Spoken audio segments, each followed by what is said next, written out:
The stars looked different from the observation deck of the United Nations Space Command Headquarters. Jack Powell stood with his hands clasped behind his back, gazing upward through the massive glass dome. At 53, with gray streaking his dark hair, Jack never expected to become humanity's first ambassador to alien life. "They're here," said Lisa Winters, stepping onto the deck. Her uniform was crisp, the 4 stars on her shoulder catching the light. As head of Earth's United Space Command, she had ordered the entire Sol system to high alert when the alien ships appeared. "How many?" Jack asked, his voice steady despite his racing heart. 7 ships. Biggest one is about the size of Manhattan. 3 days earlier, the massive vessels had appeared near Neptune. They made no aggressive moves, broadcasting only one message in perfect English. "We come as representatives of the Galactic Council. Prepare to receive us." Now Jack and Lisa watched as a small shuttle detached from the largest ship in orbit and descended toward Earth. "I don't like this," Lisa said. "They've been watching us for who knows how long. Learning our languages, studying our defenses. If they wanted to attack, they could have done it already," Jack replied. The shuttle landed on the specially prepared pad outside. The door opened, and the first aliens humanity would ever meet stepped onto Earth. The lead alien stood nearly 7 feet tall with blue-gray skin that seemed to shimmer. Its 4 eyes blinked independently as it surveyed the humans waiting in the reception area. "I am XR, representative of the Zoraxian people and appointed delegate of the Galactic Council," it said, its mouth not matching the words somehow being transmitted directly into the humans' minds. "We welcome Earth to the galactic community." Jack stepped forward. "I am Ambassador Jack Powell. On behalf of Earth, we welcome you and look forward to peaceful relations." The meeting moved to the Grand Conference Room, where 20 human leaders from various nations waited. The aliens, 3 Zoraxians, and 4 others of different species, explained the structure of galactic civilization. The Council consists of 27 species across 2,000 star systems. Jar said, "Based on our assessment, your civilization ranks as level 2 on our scale." A hologram appeared showing a pyramid with levels from 1 to 7. Earth was highlighted at level 2. "What does level 2 mean exactly?" asked President Donovan. A thin alien with pale green skin and large eyes answered. "It means you have achieved spaceflight within your own star system, but lack certain technological and social developments. Level 2 civilizations have specific restrictions on expansion and technology access." Lisa frowned. "What kind of restrictions?" "Limited to 3 colonized planets initially. No weapons beyond your current capability. No faster-than-light travel without Council supervision. Resource extraction quotas. Standard protocol for developing species," replied Xar. The meeting lasted hours. The aliens presented a treaty for Earth to join the Council with limited rights and many obligations. Later, in the private strategy room, Earth's leaders debated their options. "These terms are insulting," Lisa said. "They're treating us like children." Jack rubbed his temples. "I don't disagree, but what choice do we have? We're facing a coalition of advanced species. If we reject their terms, we could face isolation or worse." "Or they could be bluffing," Lisa countered. "We know nothing about them except what they've told us." President Donovan looked tired. "Ambassador Powell, what's your recommendation?" Jack took a deep breath. "I suggest we accept their terms for now. Join their council, learn everything we can about them, about the other species, their technology, their weaknesses. We play their game while building our strength in secret." The vote was not unanimous, but Earth accepted the Council's terms.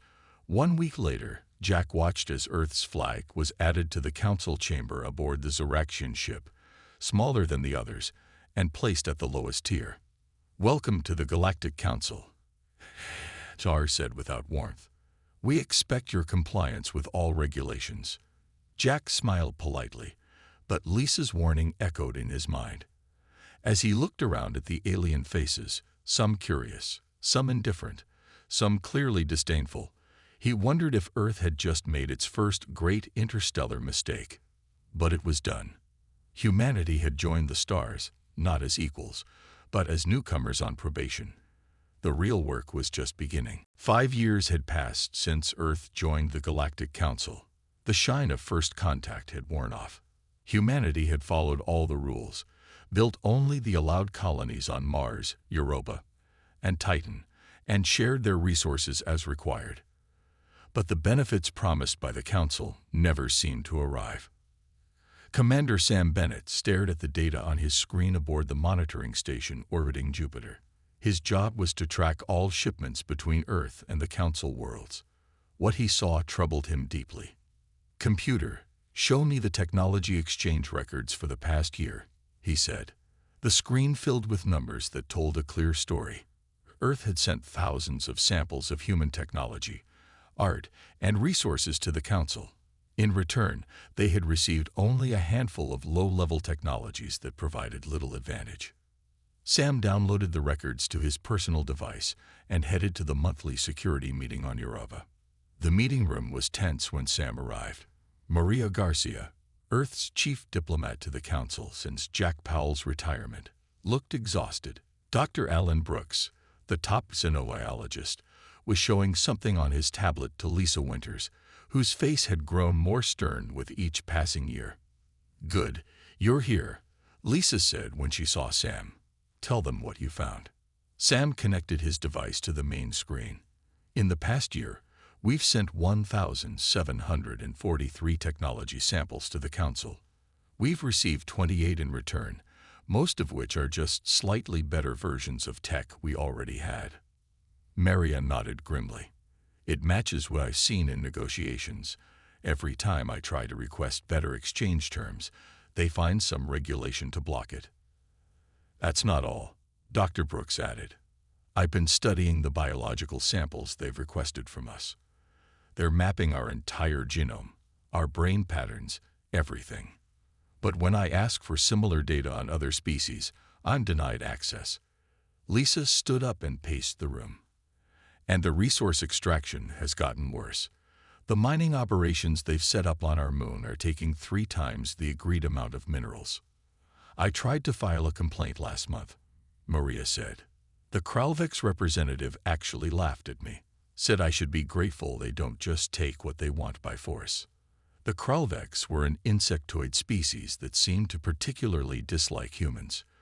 Their representative never missed a chance to remind humanity of their low status. "There's something else," Dr. Brooks said quietly. He pulled up an image on the screen. "This is a star map I found in a data packet they didn't properly encrypt. Look at this area." He pointed to a section of space near Earth. "What am I looking at?" Sam asked. "Evidence that there were 3 other developing civilizations in neighboring star systems. All of them gone now, marked as failed emergence." The room went silent. "Are you saying the Council eliminated them?" Maria asked. "I'm saying it's suspicious that we were kept isolated. No other developing species within 50 light years. The statistical probability of that is nearly 0. Lisa's communication device beeped. She checked it, and her face darkened. "The Council just denied our request to expand the Europa colony. Again, they claim we haven't demonstrated sufficient cultural maturity." Sam saw the anger in everyone's eyes. He had served in Earth's military before the contact and recognized the look of people reaching their breaking point. "We can't keep doing this," Maria said. "My diplomatic channels are getting nowhere. They see us as animals who should be grateful for the scraps they throw us." Lisa took a deep breath. "I've been speaking with President Donovan. We've been developing contingency plans." "What kind of plans?" Sam asked. "The kind we don't discuss openly," Lisa replied. "For now, we keep playing their game. But we also start preparing for what happens when we stop playing." As they left the meeting, Sam watched a massive council ship descend toward the lunar mining facility. It would leave filled with Earth resources, giving almost nothing in return. The unfair bargain was becoming clearer each day. How much longer would humanity accept it? The message from Europa came at 3:27 a.m. Earth time. Lisa Winters was pulled from sleep by the urgent beeping of her secure communication device. "This is Winters," she answered, instantly alert. "General, this is Europa Colony Governor Pete Miller. We have a situation. Council ships have surrounded the colony. They're claiming there's a biological contamination and have established a quarantine. No ships in or out." Lisa sat up straight. "What contamination? Our protocols are flawless." "They won't provide details, just that it's level 5 dangerous and requires immediate containment. But ma'am, we have 10,000 colonists here. Our food supplies will only last 3 weeks. Lisa's mind raced. There was no contamination. This was something else. "Hold tight, Governor. I'm calling an emergency meeting." 2 hours later, Earth's leadership gathered in the crisis room beneath the United Space Command headquarters. President Eric Donovan looked grim as Lisa explained the situation. "This is clearly a power play," Maria Garcia said. "The Kralvex representative hinted yesterday that we were becoming too independent in our Europa operations." "They can't just starve 10,000 people," Sam Bennett argued. "They claim they'll provide supplies," Lisa said, "but the shipments they're offering would barely feed 2,000, and they're demanding we hand over control of the colony's research facilities as a safety precaution." President Donovan slammed his hand on the table. "They've gone too far. Maria, send a formal protest to the council. Demand they end this quarantine immediately." "With respect, sir, formal protests have gotten us nowhere for 5 years," Sam said. The room fell silent as they considered their options. "The UES Defiance is 3 days from Europa," Captain Laura Mitchell said, speaking up from the video screen on the wall. Her ship had been patrolling the outer solar system.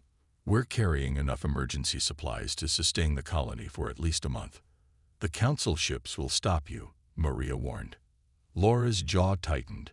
"Let them try." "This could be seen as an act of war," President Donovan cautioned. "Sir," Laura replied, "with respect, letting our people starve while we file complaints would be an act of surrender." The president looked at each face in the room, then nodded. "Captain Mitchell, proceed to Europa with supplies. But understand, this is a humanitarian mission only. Avoid conflict if at all possible." "Yes, sir." 3 days later, the UES Defiance approached Europa's orbit. 6 council ships formed a blockade. "This is Captain Laura Mitchell of the UES Defiance. We are carrying humanitarian supplies for our colony. Request permission to proceed." The response came from a Kralvex ship. "Human vessel, turn back immediately. The quarantine cannot be broken for any reason.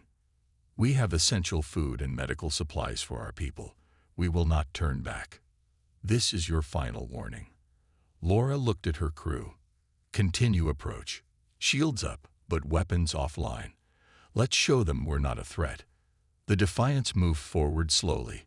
The council ships adjusted position, tightening their blockade. "They're charging weapons," Laura's first officer reported. "Hold course," Laura ordered. The first shot came without further warning. A beam of energy struck the Defiance's shields. "Shields at 60%. The tactical officer called out. "Continue approach. Broadcast on all frequencies. We are a humanitarian mission." The next blast hit harder. Alarms blared throughout the ship as systems failed.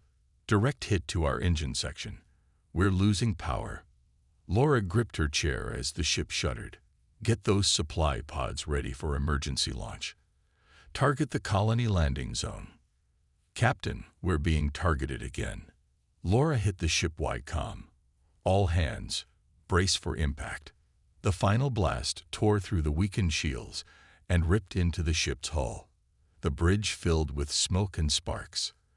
As the Defiance spun out of control, Laura managed one final act, launching the supply pods toward Europa. Then she sent out a distress call with attached video of the unprovoked attack. "This is the UES Defiance. We came in peace with humanitarian aid. The Council fired on us without provocation. People of Earth, remember what happened here today. Back on Earth, President Donovan watched the footage with cold fury. The breaking point had arrived. The footage of the UEA's Defiance being attacked spread across Earth and its colonies like wildfire. People gathered in streets, homes, and public spaces to watch the Council ships fire on an unarmed humanitarian vessel. Captain Laura Mitchell became a symbol overnight, the face of humanity's mistreatment. In the secure underground facility beneath the Rocky Mountains, General Kevin Reeves walked through thick blast doors that few people knew existed. The facility had been built in secret over the past 5 years, hidden from Council inspectors through careful deception. "Status report," he ordered as he entered the command center. "Phoenix Protocol is ready for activation, sir," replied his second-in-command. "All ships are at readiness level 1. On massive screens around the room, footage showed what should have been impossible. A fleet of 20 advanced warships hidden in asteroid belts, beneath the surfaces of moons, and in secret orbital facilities throughout the solar system. These ships violated every restriction the Council had placed on human technology. And what about Dr. Palmer's project? She's ready for your inspection, sir." General Reeves took a private elevator down to the lowest level of the facility. Dr. Nicole Palmer waited in her lab, dark circles under her eyes suggesting she hadn't slept in days. "Show me," Reeves said simply. Dr. Palmer smiled tiredly and touched a control panel. A hologram appeared showing an engine design unlike anything publicly known to exist in human hands. "The Morris Drive," she said, "named after the engineer who first theorized it. Faster than light capability without relying on Council technology. We've successfully tested the prototype. It works." "How much faster than their ships?" "About 20%, and they won't be able to track it. The energy signature is completely different from their FTL systems." Reeves nodded with satisfaction. "The President is addressing the Council in 1 hour. I need to be there." In the main Council communication chamber in Washington, President Donovan stood before the giant screen. The faces of 17 Council representatives looked down at him. "The unprovoked attack on our humanitarian vessel is an act of war," Donovan stated flatly. "Captain Mitchell and 32 crew members are dead. The remaining crew is being held against their will." "The quarantine was legally established," the Zeraxian representative replied coolly. "Your ship attempted to violate it." "A quarantine based on false claims," Donovan countered. "We've reviewed all biological data from Europa. There is no contamination." The Kralvex representative chittered. "Your primitive testing methods are inadequate. The Council has determined a threat exists." General Reeves watched from the side of the room as President Donovan straightened his shoulders. "I am here to inform you, not to debate.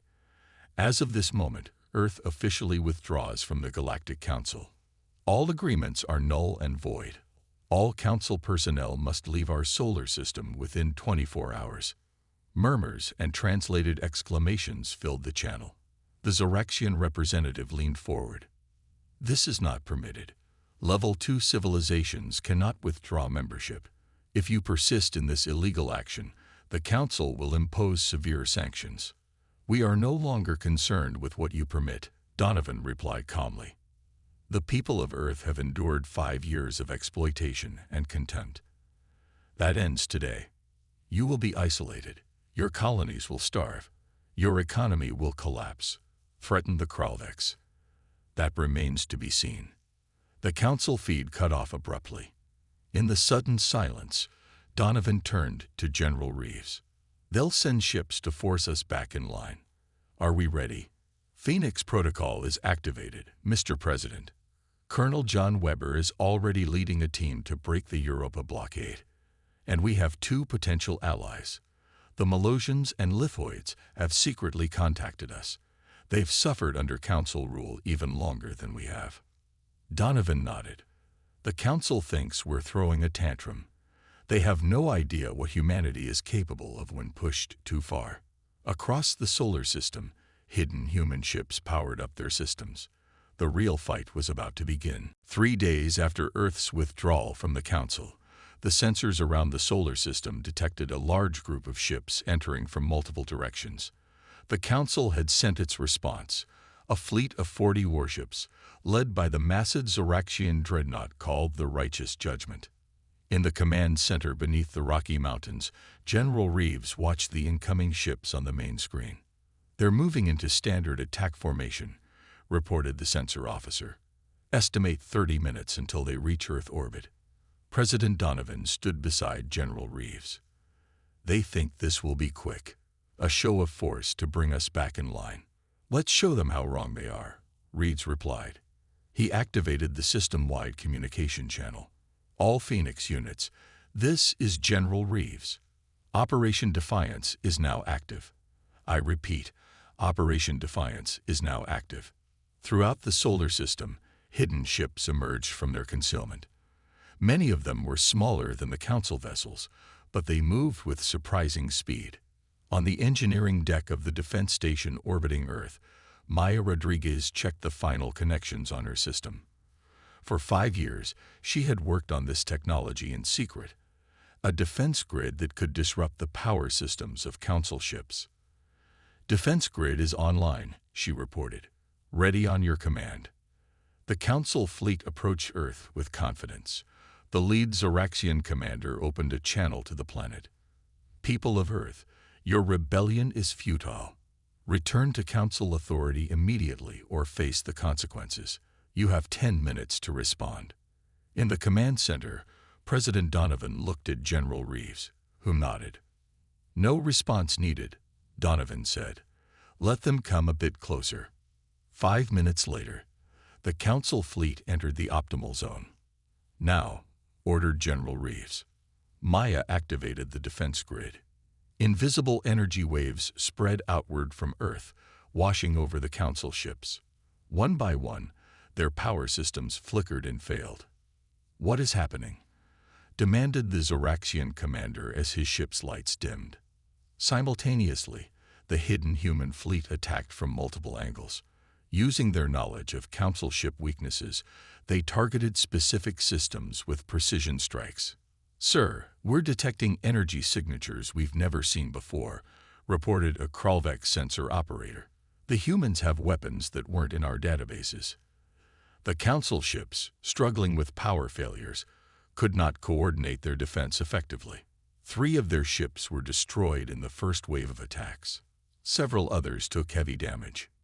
In Earth orbit, communication specialist Ryan Cooper intercepted the frantic messages between Council ships. "General, they're completely surprised," he reported with a grin. "Listen to this." He played a translated communication from a Council commander. "How do they have this technology? This is impossible for a level 2 species." The battle continued for hours. The Council fleet, despite its superior numbers, found itself outmaneuvered by the smaller, faster human ships with their unexpected technology. The Council had expected to face primitive weapons and limited space capabilities. Instead, they faced an opponent who had been preparing for this exact scenario for years. When the massive Zoraxian dreadnought began to retreat, cheers erupted in command centers across the human fleet. "They're pulling back," General Reeves confirmed. "All Council ships are retreating from the solar system." President Donovan's expression remained serious. "This is just the first battle. They'll be back with a larger force once they understand what happened." "But we've shown them we're not helpless," Reeves countered. "And every moment gives us time to activate more of our hidden resources." Across the galaxy, news of the battle spread quickly despite Council efforts to control the information. Species that had lived under Council domination for centuries began to watch with interest. The humans, the newest, supposedly weakest members, had just done the impossible. On a distant world, a Malosian leader watched the battle recordings smuggled by their operatives. "Perhaps," she said to her advisors, "it is time to reach out to these humans more openly." The first strike had been delivered. Humanity had proven itself a force to be reckoned with, and the galaxy took notice. 2 weeks after the battle at Earth, the Galactic Council launched a different kind of attack. On every world under Council control, news spread about the dangerous human rebellion.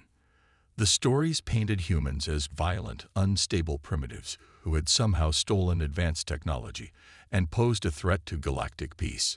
Ambassador Olivia Grant watched the Council propaganda with narrowed eyes from her office on the neutral trading station Axis 7. She had been Earth's quiet observer here for 3 years, building relationships with representatives from other species. "They're afraid," she said to Daniel Patel, her intelligence officer. "The Council has never been challenged like this before." Daniel nodded. "And we have something that might make them even more afraid." He placed a data crystal on her desk. "This came from our Lithoid contact. It's evidence of Council corruption going back centuries. Resource theft, technology suppression, even orchestrated accidents for species that developed too quickly." Olivia picked up the crystal. "Can we verify it?" "Already did.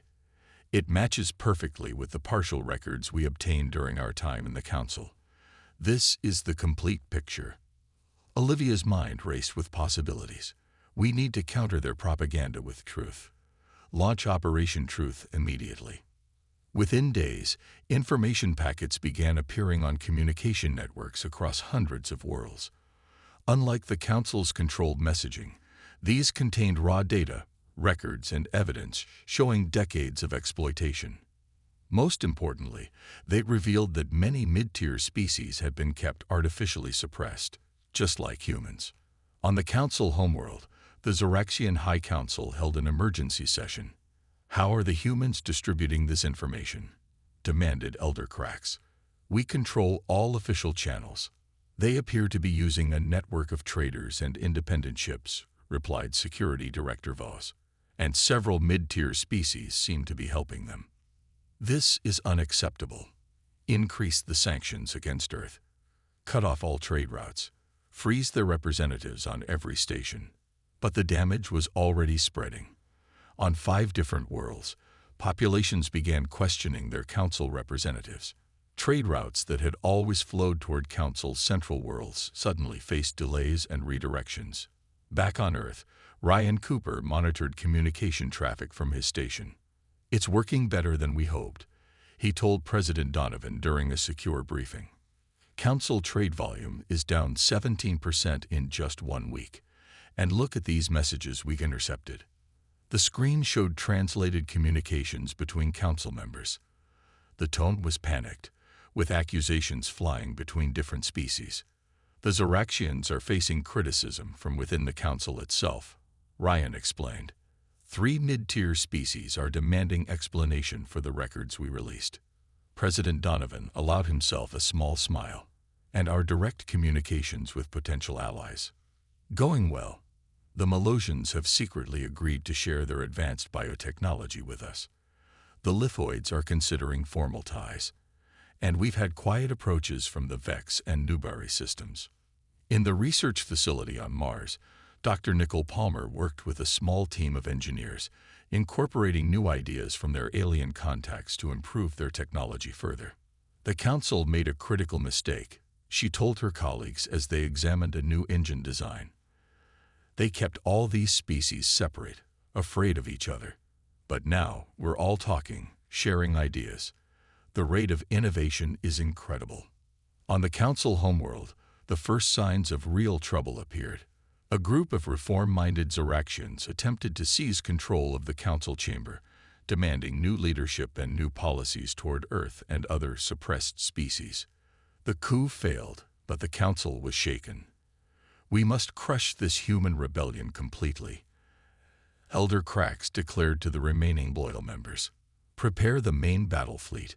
We will make an example of Earth that the galaxy will never forget." But as the Council prepared for war, more of their carefully constructed system began to crumble. Species that had been obedient for centuries were asking uncomfortable questions. Trade routes vital to Council economies were disrupted. And in secret meetings across dozens of worlds, representatives whispered about a new idea spreading from Earth, the idea that the galaxy could exist without the Council's control. The diplomatic war was turning in humanity's favor, but the final military confrontation still loomed. On a neutral space station at the edge of what was once Council space, representatives from 6 species gathered in secret. The humans, led by Ambassador Olivia Grant, sat at a round table with the amphibious Melosians, the silicon-based lithoids, the gravity-manipulating Vex, the hive-minded Nubari, and the energy form Keller. "Today we make history," Olivia said. "For centuries, the Council has kept us divided and controlled. Today, we form something new, the Free Systems Alliance." The representatives signed the treaty. No species would stand above others. All technology would be shared. All worlds would have equal voice in decisions. "The Council fleet will reach Earth in 7 days," said the lithoid representative, her crystalline form glittering under the lights. "They have gathered 200 ships, almost their entire military force, which leaves their core worlds lightly defended," noted the Vex diplomat. Admiral Frank Morris, who had replaced General Reeves after a Council assassination attempt, studied the star maps. "Our strategy is simple.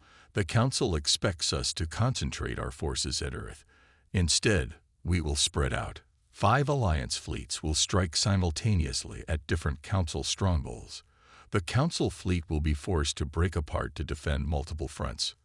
Our ships will coordinate as if they were one," said the Nubari representative, his compound eyes reflecting the light. "The Council has never faced united opposition before." Back on Earth, Dr. Stephanie Wright worked feverishly in her laboratory. For 3 months, she had studied Council communication technology, looking for a weakness. "I think I've got it," she told President Donovan, demonstrating her discovery. "The Council's faster-than-light communication network runs on quantum entanglement, but they all use the same base frequency. If we generate this interference pattern at key relay points, we can disrupt their entire network." "How long would it take them to recover?" President Donovan asked. "Hours, maybe days, long enough to give us a critical advantage." The president approved the plan. Special teams were dispatched to strategic locations throughout former Council space, each carrying one of Dr. Wright's devices. As the Council fleet approached Earth, Zoraxian High Commander Drax addressed his captains. "The humans and their primitive allies will be crushed decisively. Once Earth falls, the other rebellious systems will return to their proper place." A junior officer approached nervously.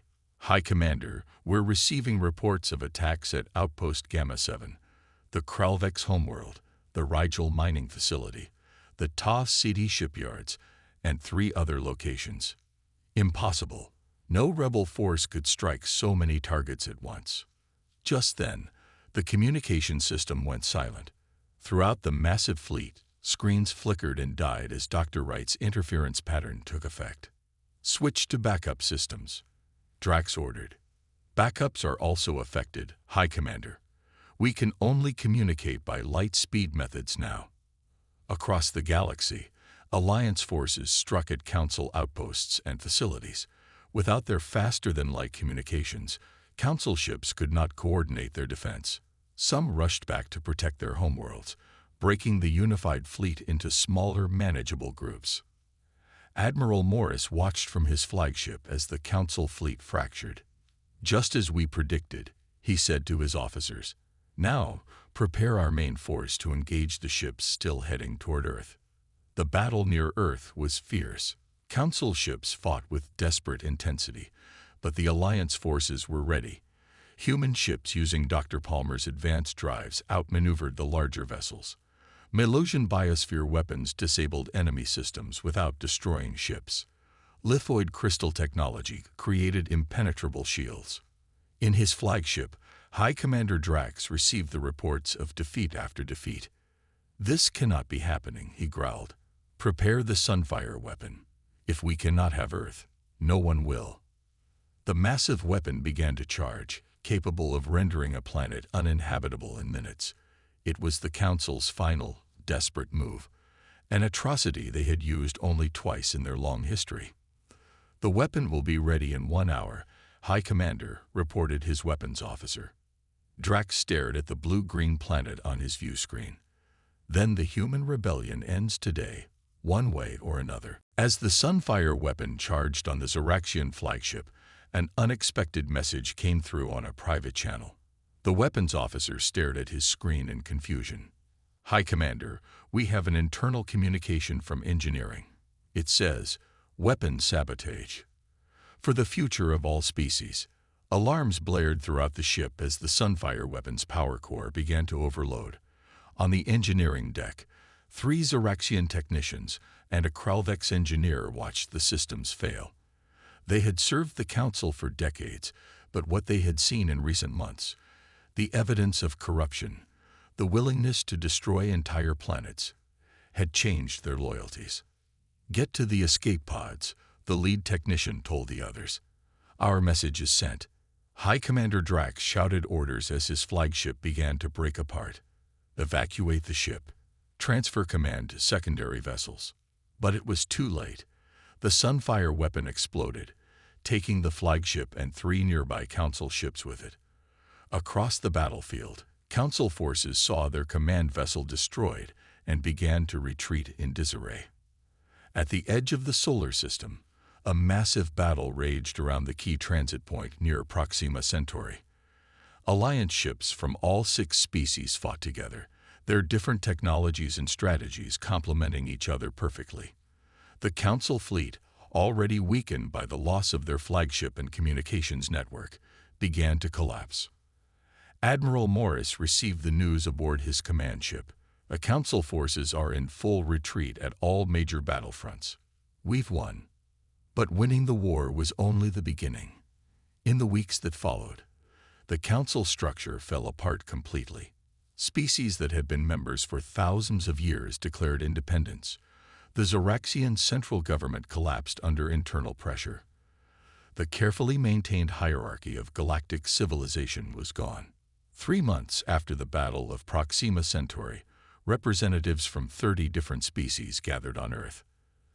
The massive meeting hall had been specially built to accommodate beings of all sizes, atmospheres, and biological needs. Ambassador Jack Powell, now in his 60s but called back into service for this historic moment, stood at the central podium with General Kevin Reeves at his side. "Today we begin a new chapter in galactic history," Powell announced to the gathered representatives. The old council ruled through fear and division. The new galactic cooperative will be built on mutual respect and shared progress. One by one, representatives came forward to sign the charter. Former council species now stood as equals with those they had once ruled. Species that had been enemies for centuries sat side by side. In a science facility nearby, William Chen explained his findings to an eager audience of scientists from a dozen worlds. "Humans evolved on a planet with unusually diverse conditions," he said. "Our adaptation to these constantly changing environments gave us abilities the Council never anticipated: creativity, flexibility, and most importantly, the ability to work together despite our differences. These are the qualities they tried to suppress in all species," added a lithoid scientist. "The qualities that will now help us build something better." The signing ceremony concluded with cheers and celebrations. As the new alliance became official, work was already underway. Former Council technology was being shared freely. Colonies that had struggled under Council quotas now flourish with open trade. Species that had been purposely kept apart now exchanged ideas and cultures. 5 years after Earth had been forcibly inducted into the Galactic Council as a lowly Level 2 civilization, humanity had led a revolution that changed the galaxy forever. On a small planet in a distant system, a classroom of young beings from 6 different species listened as their teacher explained recent history. "And that is how the old council fell," she told them. "Because they pushed too far, and because they never understood that true strength comes not from controlling others, but from working together." A young student raised a hand. "Teacher, is it true that without the humans, we would still be under council rule?" The teacher smiled. "Perhaps, but the important lesson is this: when different people with different talents stand together, no power can keep them down forever." Outside the classroom window, ships from dozens of worlds moved peacefully through the sky, the new emblem of the Galactic Cooperative, displayed proudly on their hulls.